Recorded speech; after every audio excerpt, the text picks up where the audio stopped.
buat podcastnya para pembaris legendaris. Oke, assalamualaikum warahmatullahi wabarakatuh buat semua baris lovers yang masih stay tune di podcastnya pembaris. Hari ini kita seneng banget karena udah lama Rocky nggak upload video ya, nggak upload video karena satu dari mulai puasa lebaran sampai sekarang kita belum normal lagi ya, atau new normal ya. Masih di sini jangan lupa subscribe, like juga share untuk kamu bisa stay tune terus di podcastnya Pembaris. Oke, hari ini senang banget di studio ya. Hari ini ada bintang tamu yang keren banget ya. Ada pelatih muda yang visioner. Salam dulu dong, gini salamnya. Nah, gini ya. Oke, ada Kang Anggra dari SMP Negeri 4 Cimahi. Say hi dong. Halo. Oke, dan juga ada Kang Jajang dari Krishna dari SMP Dua Langkah. Ya, ini adalah pelatih profesional. Hari ini kita pundit. Ya, kalau bola itu ada pundit kan. Nah, waktu itu pernah pundit sama Kang Hadi sama Kang Fajar. Nah, jadi kita bahas tentang bebas aja di sini, bebas aja. Yang penting kita tidak menyinggung satu sama lain. Oke. Sebelum kita ke pembahasan, tanya dulu dong kabarnya gimana nih? Alhamdulillah baik.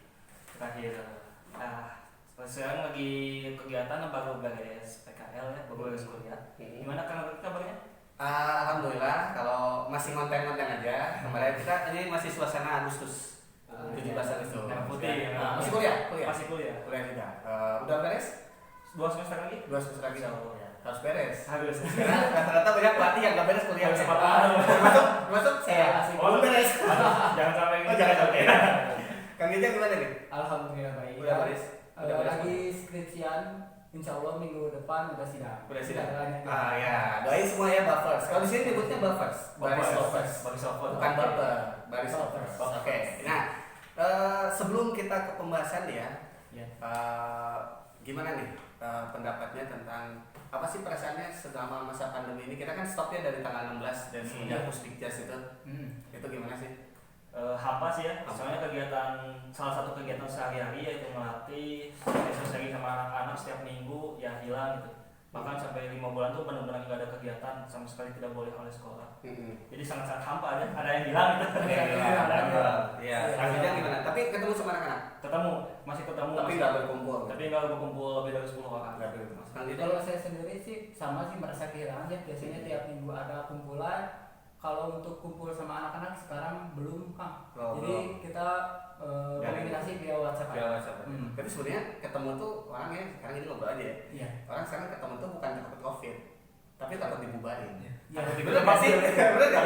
Jadi orang tuh berkumpul bukan karena takut penyakitnya, tapi karena takut dibubarin. Iya. Tapi kita nggak bakal bicara tentang konspirasi COVID dong hari ini. Jangan. Kita bicara tentang konspirasi paskibra aja. Tentang baris. Oke. Hari ini kita bakal bahas tentang mitos-mitos tentang yang ada di lomba. Berat ya.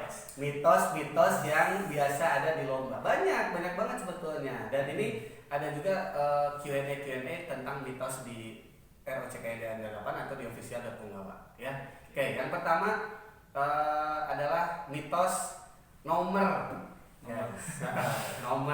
peserta. Dari mulai pertama nomor itu benar nggak sih? Sebenarnya kita bagi pengalaman aja.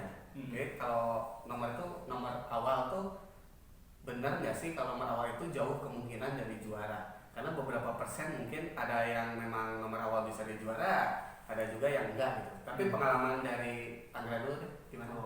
Kalau pengalaman saya di nomor awal belum tentu jauh dari juara yang di atas ya. Soalnya tergantung dari pesertanya juga, tergantung dari kondisi lapang juga. Dan kalau menurut saya jangan takut kalau misalnya pembaris itu kebagian nomor awal. Jangan takut nomor awal nih pasti juaranya di bawah. Belum tentu. Soalnya pengalaman saya juga pernah dapat nomor awal, ya alhamdulillah masuk podium. Jadi jangan pernah takut. Nomor 1 nggak? Nomor satu pernah dapat nomor 1, alhamdulillah masuk podium. Ya pokoknya jangan takut lah. Jangan takut dapat nomor awal, jangan takut dapat nomor akhir juga sama. Yang penting pede aja, tampil pede. 8 menit itu pertaruhan, benar-benar pertaruhan paling akhir dari beberapa bulan atau beberapa minggu kalian latihan. Jangan pernah takut ini. Jadi ini posisi Kang Angga tidak percaya mitos nomor awal. Tidak percaya. Tidak percaya. Kalau Kang Angga kalau pengalaman nomor 1 paling belum pernah Kang. sebenarnya paling ya awal juga ya 8 gitu, tapi untuk pengalaman sendiri kita enjoy aja lah Kang. Kalau emang udah rezeki ya alhamdulillah, enggak juga nggak apa-apa gitu. Kita tampilkan sesuai dengan yang kita latihankan aja, nggak terlalu jadi beban. Kalau memang misalkan belum rezeki ya kita berusaha lagi untuk lebih baik. Nah, tapi kan jujur aja ini sugesti ya, di setiap lomba sugesti pelatih termasuk saya bahwa kalau nomor awal tuh nggak mau sebetulnya. Benar ya? Iya, persiapannya susah. Iya, nah karena persiapan yang pertama mungkin persiapannya susah, terus juga Buru-buru. gabut juga sebetulnya. Udah Lebih ke tampil gabut sih, langsung. tampil ya udah gitu. Tapi ada beberapa juga kalau kita pengalaman kirim beberapa lomba, mitosnya bahwa yang nomor awal itu adalah juniornya yang ditampilin. Nah itu mitos itu kayak gimana sih? Apa pengalaman bawa pasukan lebih dari satu lah? Nah yang dikorbanin itu kan pasti mitosnya anak junior. Iya. Nah itu gimana sih? Lebih awal pasti junior sih ya. Soalnya kalau dari sugesti, bukan dari sugesti, dari pemikiran saya, kalau senior ditampilin di akhir, kasihan ke gencet istilahnya sama pasukan yang lain. Kan kalau junior ya tau lah kemampuan pasukan junior kayak gimana, masih kurang lah istilahnya. Sementara di nomor-nomor akhir kebanyakan kan disimpan di pasukan yang jeguet bagus.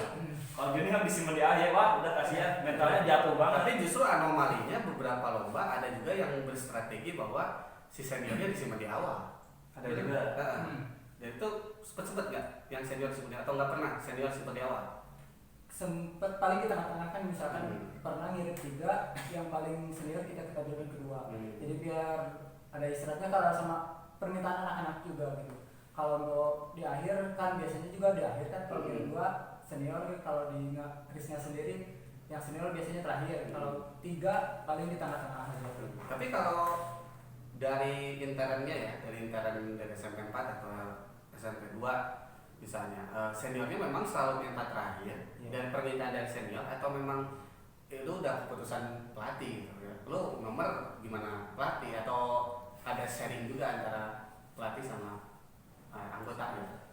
Kalau dari kita SMP 4, kita lihat dulu hasil gladinya antara junior atau senior. Kan kadang ada pasukan junior sama senior sama-sama bagus nih. Kita lihat hasil gladinya. Kalau misalnya hasil gladinya lebih bagus senior, ya senior disimpan di akhir. Tapi kalau sebaliknya junior lebih bagus nih, ya udah junior disimpan di akhir. Oh gitu. Gitu. Jadi undiannya tuh waktu gladi bagus sih undian. Jadi nggak selalu patokan senior lu tampil akhir. Oh enggak. Tapi pernah protes. Oh pernah pasti. Pasti pernah. Pasti itu protes. Tapi kan itu udah saklek perjanjian awalnya gitu. Yang lebih bagus disimpan di akhir. Makanya waktu di gladi benar-benar coba tampilin yang lebih baik, nanti disimpan di akhir gitu. Oh gitu. Kalau Kang Jajan gimana? Sama sih, tapi kalau untuk biasanya kan sama gladi juga. Kalau memang ini kalau sama-sama rata gitu, misalkan kualitasnya latihannya sama, ya udah gitu, senior bisa di akhir gitu kalau di Krisna sendiri. Oke. Nah seru juga ya ngomongin baru tentang nomor nih. Nah tapi ada juga nih, kita bahas juga nih beberapa trik, kalau nggak bagus bilangnya bukan trik, yang licik gitu. Jadi karena panitia juga sering gitu, kita pernah juga sering jadi Kang ngirim 3 pasukan, pas datang 2, dan itu diakalinnya mungkin kesini nomor, kalau misalnya dapat nomor awal, tengah, akhir, begitu yang itu yang akhir yang di apa? Tapi kalau dulu belum ada aturan seperti itu, main jebret aja, pokoknya daftar 3 yang datang 1 misalnya, tembak gitu. Itu juga nggak betul sebetulnya untuk nomor seperti itu. Nah tapi jadi nggak percaya nih mitos nomor gitu. Tapi kan pasti seringnya nomor akhir yang juara kan? Iya sih. Tapi ada beberapa lomba juga yang malah nomor awal yang malah muncul gitu. Ada juga yang kayak gitu. Tapi ingat tuh lomba di SMP 4 tuh angkatan siapa ya? Nomor 1 tuh yang di angkasa, nomor berapa awal tuh jadi juara umum di angkasa itu? Oh ya, waktu saya masih SMP itu. Oh iya, itu ya? Iya itu. Itu tampil awal kalau nggak salah. Yang jurinya pelatih itu ya? Iya. Itu belum angkatan saya itu. Belum kepelatihan saya. Saya masih SMP di sana. Masih jadi siswanya. Ya oke. Kita menarik sekali. Habis ini kita bakal balik lagi, kita bahas lagi. Jangan kemana-mana, tetap like, subscribe, dan juga share. Nyalain lonceng notifikasi kamu untuk bisa tetap di channelnya Posbar. Podcast yang berpemaris legendaris.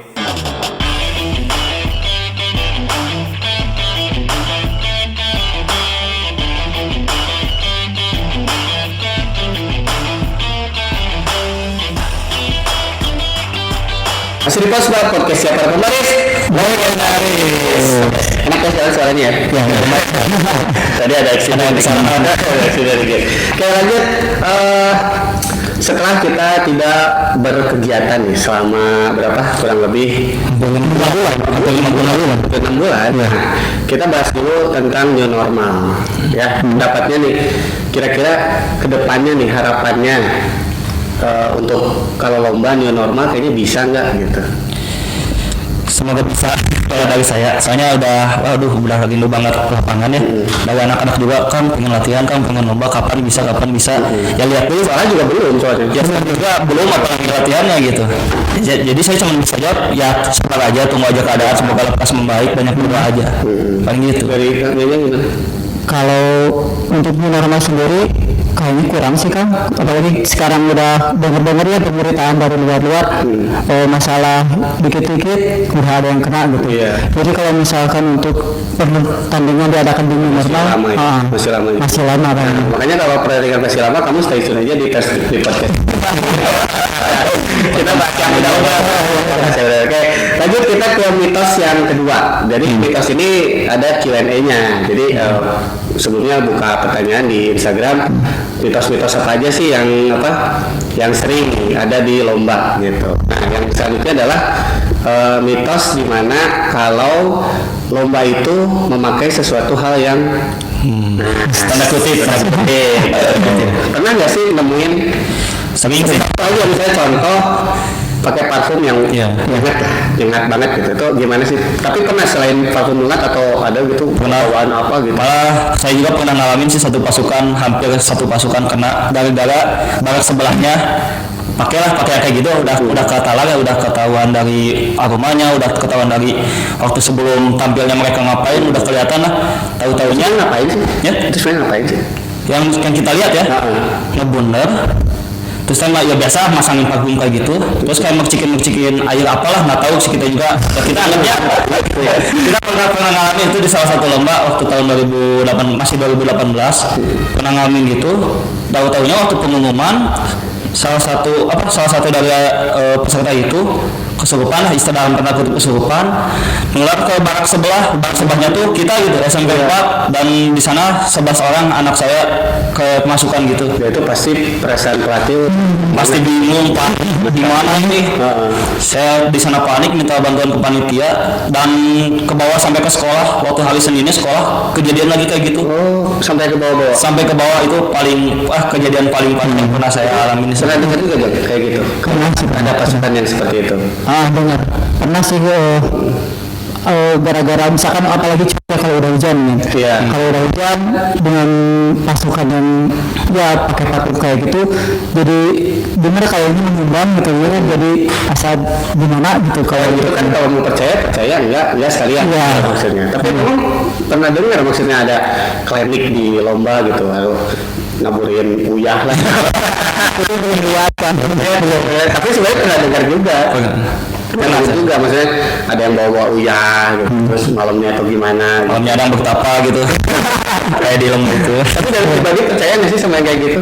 Atau misalnya kalau sampai nih sebelum lomba ya misalnya harus apa gitu jajan juga apa gitu, nggak pernah kayak gitu? Nggak percaya, lilah aja lah. Yang mitos yang sebenarnya gimana sebenarnya? Berdoa yang benar. Terus yang sebenarnya berdoa, berusaha, dan kalau misalnya dapat apapun itu syukuri aja lah apapun itu. Jangan percaya yang kayak gitulah.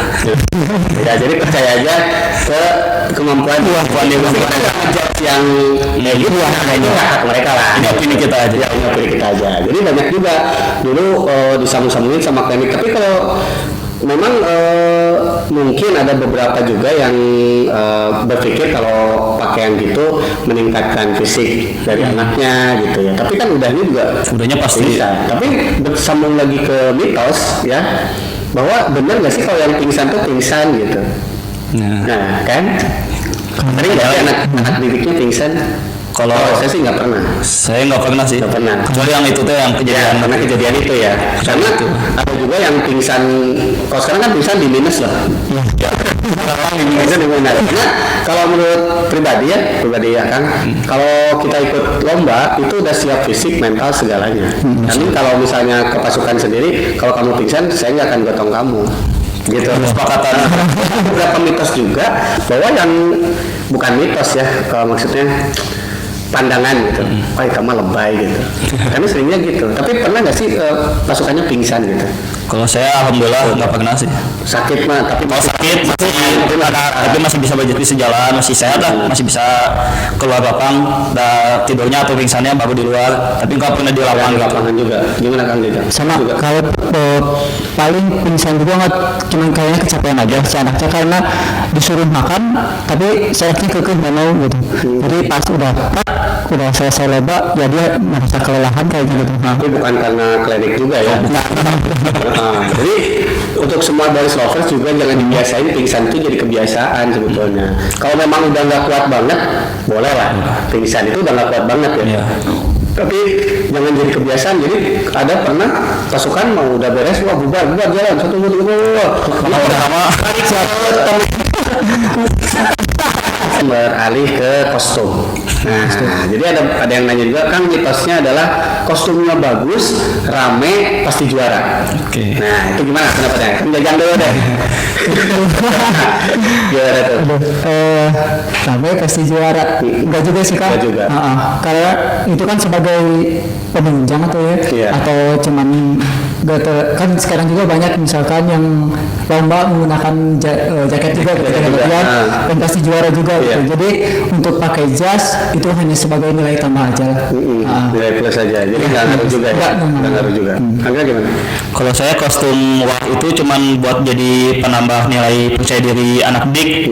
Jadi kan kalau misalnya anak didik nih dikasih kostum yang biasa aja, mungkin perasaannya apa ini kostumnya biasa aja. Tapi kalau beda cerita kan misalnya dikasih kostum yang jebret banyak atributnya, pasti kan lebih pede pede dikasih kostum bagus, jadi tampilnya juga mungkin lebih pede. Ini seperti itu aja sih penunjang kepercayaan diri untuk kostum ya. Tapi kan kostum itu sebenarnya penting juga sebetulnya. Ya, penting juga karena terlihat ini tim yang modal atau enggak. Tapi karena ada juga yang misalnya dulu pernah lomba di salah satu lomba di luar kota ya, akan pernah lomba karena itu pakai seragam guys, anak SD pakai seragam merah putih juara 1. Jadi kalau mitos lomba, tapi ada juga yang beberapa lomba yang kostumnya wah, memang bagus juga gerakannya jadi menang. Ada juga kalau dulu memang gitu. Kalau dulu memang wahnya dulu gitu. Karena wahnya dulu PBB-nya belakangan. Tapi kalau sekarang kan terus ke perpan lah gitu. Ya. Jadi nggak percaya nih mitos baju bagus pasukan bagus kurang. Soalnya banyak juga yang. Tapi setuju nggak kalau baju bagus menunjang penampilan? Setuju. Nggak apa bedanya coba? Penampilan bagus menunjang penampilan dengan baju bagus pasti juara, beda. Tapi kan kalau menunjang penampilan berarti jangan juara dong. Menunjang kepedean kayaknya kan biar percaya diri kan. Kan penampilan bukan penilaian. Yang penampilan bukan penilaian. Tapi kan nggak, ya benar juga sih. Tapi setiap lomba nggak setiap lomba yang juara kostum pasti juara utama enggak. Kostum bisa jauh juga. Ada yang juara mula jadi juara kostum gitu kan. Kalau kostum balik lagi ke selera gitu. Selera jurinya, keselera panitia, nilainya. Nanti kita bahas tentang kostum tapi di podcast yang lain. Oke.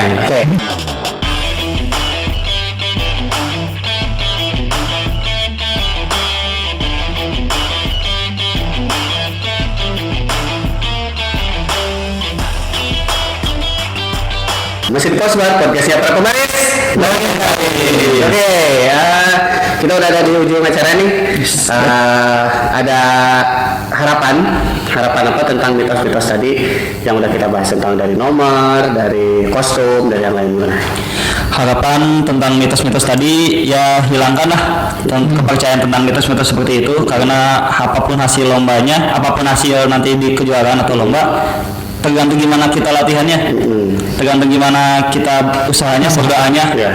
Harapannya di dunia baris? Harapan di dunia baris ya semoga itu dibentuk seperti badan lembaga pengurus standarisasi di dunia baris, contoh standarisasi ISO-nya di dunia baris. Saya harap ada seperti itu sih. Soalnya sampai sekarang belum ada ya. PT Liga gitu ya, PSSI-nya. Ya, seperti biasanya sama gitu. Memang kalau kitabnya satu, cuman secara juklak juknisnya belum ada. Kita kelemahannya itu sih baris.